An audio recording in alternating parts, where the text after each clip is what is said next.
پھر ذرا ایک ہاں جی، دفعہ پڑھ دیجیے۔ یہ اللہ کے نبی صلی اللہ علیہ وسلم، میں دعائیں قرض کی ساری بتا دیتا ہوں، جی جی پھر آپ اس میں جو بھی اللہ، وہ جو امامہ رضی اللہ عنہ والی دعا ہے اس میں بھی قرضے کی ہے۔ جی جی پھر ایک اپنا یہ والی ہے جو حضرت علی رضی اللہ عنہ نے اپنے کسی ساتھی کے بارے میں عرض کی تو آپ نے ان کو یہ دعا بتائی، جی۔ اللہم اکفنی بحلالک عن حرامک واغننی بفضلک عمن سواک۔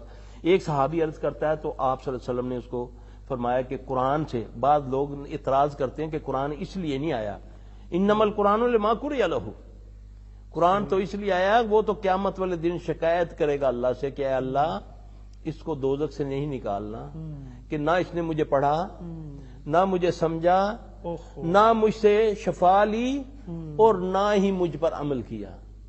اللہ، آج تو المیہ یہ ہے، سب سے پہلے تو مجھے قرآن سمجھنے سے روکا جا رہا ہے۔ میرا رب کہتا ہے وَلَقَدْ يَسَّرْنَا الْقُرْآنَ لِلذِّكْرِ فَهَلْ مِن مُدَّكِّرٍ۔